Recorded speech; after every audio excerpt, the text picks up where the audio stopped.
I watch a lot of videos on the internet of so-called hauntings. Don't get me wrong, I do believe in ghosts, but I'm also skeptical and won't believe everything I see. There are a lot of things you can explain away, like doors or windows closing because of a breeze, camera glitches and video compression issues that make it look like different shapes are moving. Heck, some people even use special effects and CGI to fake ghost videos. I have a friend who's also interested in the supernatural, like ghosts, demons, and even cryptids, so we decided to find a so-called haunted house and try to ghost hunt for ourselves. So, one Friday evening we packed up some stuff and headed out to the haunted house. We brought flashlights, a video camera each, with good microphones, and we installed apps on our phones that supposedly can work as a spirit box. The drive took about an hour, and the last couple of miles the road was a graveled one, with no street lights in sight. The only lights were the headlights of my car. We arrived at the house at dusk, which seemed like the right time. Bright enough to see what we were doing, but almost dark enough for us to begin. The house itself was built out of wood, 2 stories tall, and not much paint left on the walls. There were trees surrounding it, and the grass had grown tall. The full moon, coming up on the horizon, gave the whole place an eerie atmosphere, perfect for what we were about to do. We unpacked the car, and I locked it as we made our way to the front door of the house. The footpath was also made of gravel, though it was steadily losing the battle against the grass, which was inching its way further and further to engulf and suffocate what was left of the footpath. The door stood ajar, so it didn't quite feel like trespassing. No one lived here anymore anyway. The door creaked as we opened it, and we were met by a damp, musky smell. The house had definitely not been used for a long time, probably a decade or more. As we entered, we could see the wallpaper barely hanging onto the walls, and the floor made noises with every step we took. To the right, there was what seemed to have been the living room. Straight ahead we could see what was left of the kitchen. To the left we could see another room, but also the stairs to the second floor. "Dibs on the bottom floor," my friend said. "Fine, chicken, I'll go upstairs then," I replied as I smirked. As I walked up the stairs, the steps creaked with every footstep. When I got up, I noticed 3 rooms. The first one was right in front of the staircase. Looks like it was the master bedroom. Inside, there was a king-size bed. On each side, there were bedside tables with half-burned candles. Even here, the wallpaper struggled to do its job, barely hanging onto the wall. The humidity had made it all bubbly on large parts of the wall and letting go completely on other parts. I proceeded walking along the landing, and the next room was a smaller one. It looked like a kid's room. Some toys were left behind, it seems. A couple of plushies, and if I'm not mistaken, I saw a Furby as well. You know those creepy talking toys they advertised a couple of decades ago? "You better stay quiet," I said quietly. "You finding anything?" my friend yelled from downstairs. "Nothing much yet," I replied. "You?" "Nah, nothing particularly interesting. I'll set up my camera in the living room, but close to the kitchen. See if I can catch something." "Okay, you do that. I've got 1 room left to check out, then I'll set up my camera as well." It was completely dark outside as I made my way to the last room. That's probably why it was so dark in there, I thought. The last room looked like a perfect room for a teenager, except for the current state it was in at the time, of course. The room was better preserved than the other rooms I'd seen though. The wallpaper seemed intact, and as I looked around using my flashlight, I saw there was not much on the floor except for some leaves. To the right, the bed stood in the corner, and next to it, a desk. There were some older posters on the wall, with artists and band from an era passed by.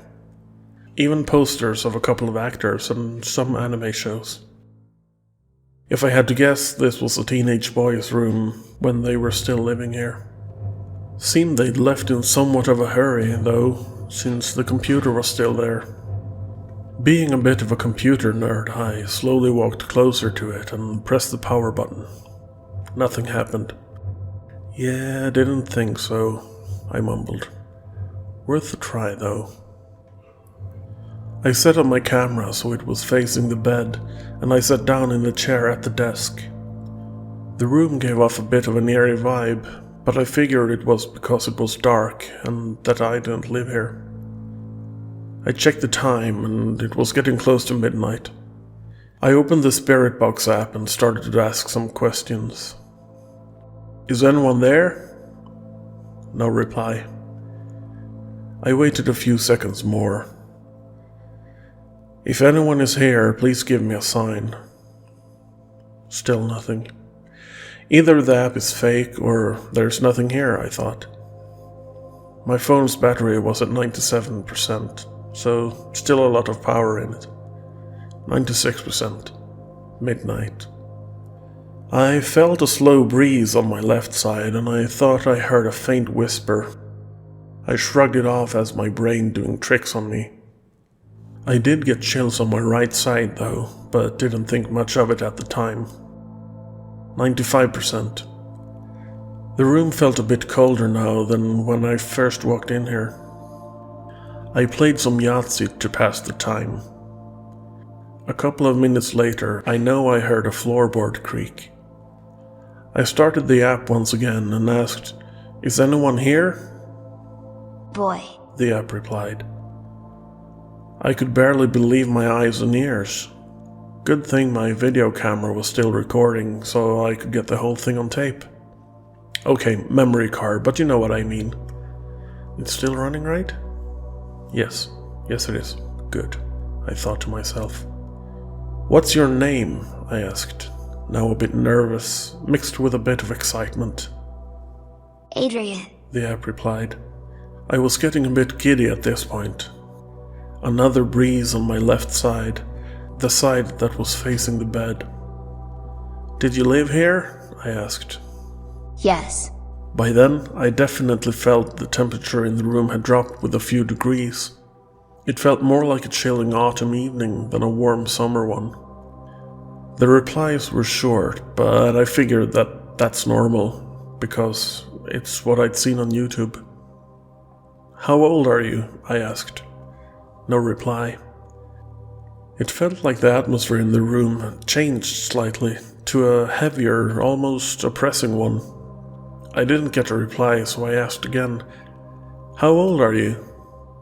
The light on the video camera blinked steadily, like a metronome dancing to its own beat. If I didn't know better, I could swear the room got darker. Since it was nighttime and dark outside, I thought it was just my imagination. 14. I jumped as the app replied. The room was so quiet that I felt like I was in a sound-insulated cell. I didn't hear my friend downstairs either, so I shouted to him, "You find anything yet?" No reply. I walked out of the room and onto the landing and asked again, "Did you find anything?"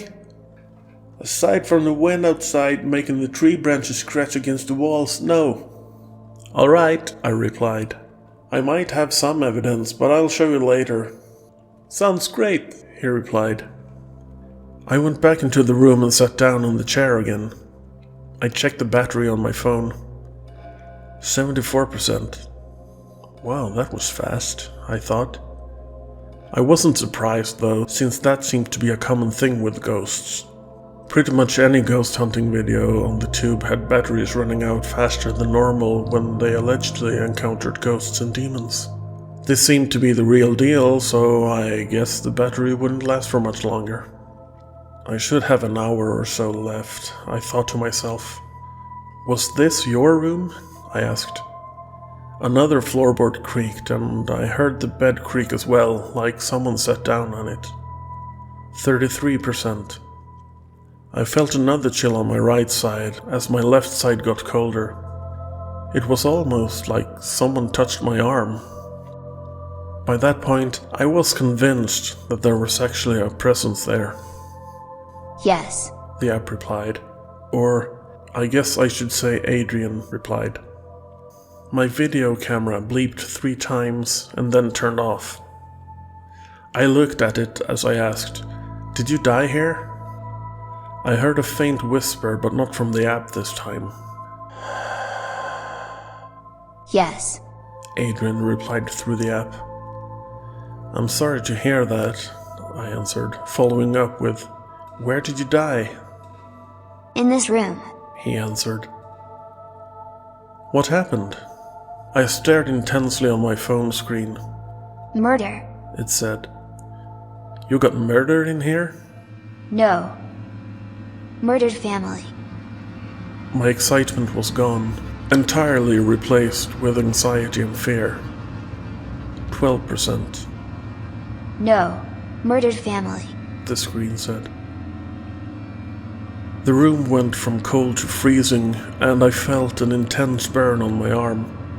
The next thing I heard was very faint, but I'm pretty sure Adrian said, "Do we want to die in here too?" And that was not through the app. I stuttered. No thanks. The app let out mechanical laughter. Ha, ha, ha, ha, ha. And I saw the phone quickly reach 1% battery. I heard a faint whisper. Get out. You didn't need to tell me again. As I dashed from the chair toward the door, I grabbed my camera by the tripod and ran out the bedroom door. The door slammed behind me, and somehow the light started to flicker in the hall. "We need to go. Come on," I yelled to my friend. He was right behind me since he had heard me run across the landing and down the stairs. We ran to the car and pretty much threw our equipment in the trunk. Thank goodness I didn't drop my remote so I could unlock the car from a distance. I floored it out of there and only slowed down in the bends until we reached the main road. "I am not going back there ever again," I said. I told my friend what had happened, and he didn't believe me at first, but since he saw my reaction and heard a few of the things I described, like the door slamming, he started to believe. Also, my pale face and the terror in my eyes probably helped. The next day, we looked through the footage and did some research on the property. We did hear a voice in the video I recorded, and the app in my phone had saved a transcript of what I had caught. Regarding the house, apparently a family with a teenage son did live there. One night he had gotten a knife from the kitchen, silently walked through the house and cut the throat of his parents, his younger sister, and finally himself. No one knows why, but they did find all of them in their respective beds. The creepiest thing, which I really had to dig around a lot to find out, was that when they found Adrian, his eyes were wide open and he had an eerie grin on his face.